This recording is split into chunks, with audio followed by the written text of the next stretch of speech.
Can truth be proven without a single witness? We start right in the middle of a screaming match.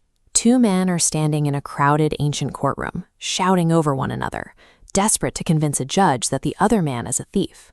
On one side is a butcher, on the other an oil merchant. And sitting right between them is the cause of all this anger, a single, heavy pouch filled with silver coins. Both men claim they own it. Today, a dispute like this would leave a data trail. We could check digital receipts, review security footage, or trace the serial numbers. But in this era, none of that documentation exists. Even worse, the alleged theft happened in complete isolation. There are zero witnesses. No one saw the crime occur, which means there is absolutely nothing to analyze except the conflicting words of two very angry suspects. This is the problem sitting on the desk of Judge Mariana Romana. He has to make a ruling, but pure logic has hit a brick wall, and the cost of getting it wrong is severe.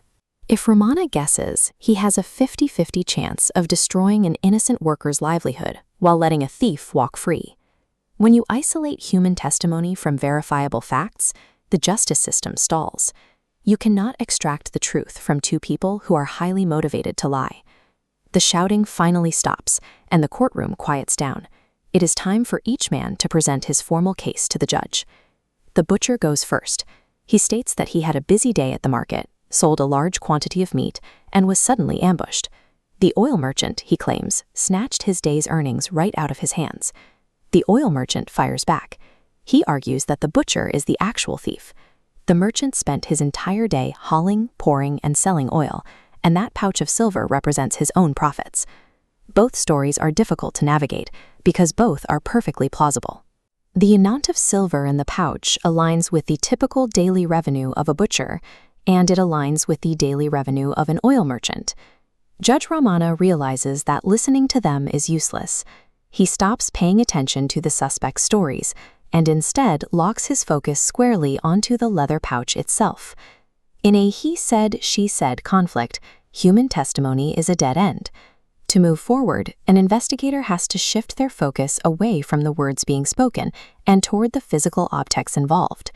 Romana halts the trial. He gives a swift order to the court attendants, who quickly return carrying a large bowl of boiling hot water and place it right in the center of the room. The judge takes the disputed pouch, opens it over the bowl, and empties the silver coins directly into the scalding water. This 2D physics model shows the principle of liquid stratification. Water and oil have distinct, incompatible densities.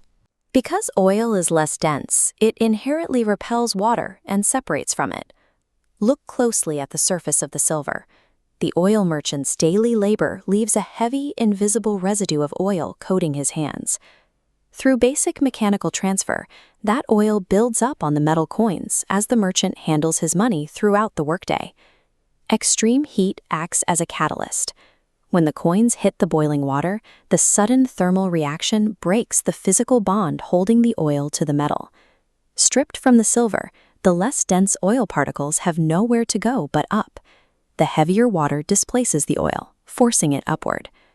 Back in the courtroom, the experiment yields a result.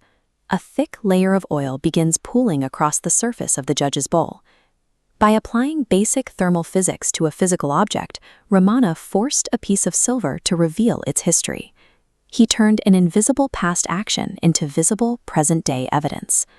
A wave of shock hits the courtroom. The floating oil is physical proof that the coins had been handled by someone working with oil, not meat.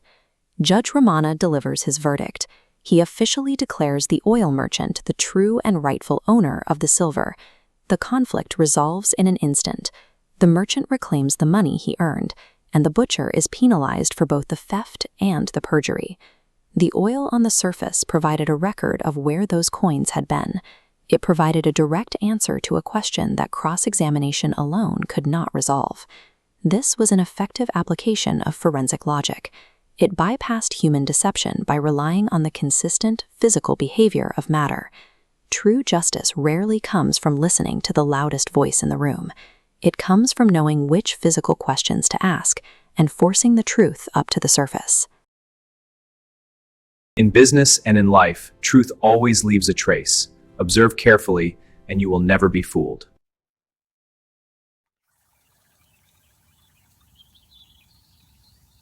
you.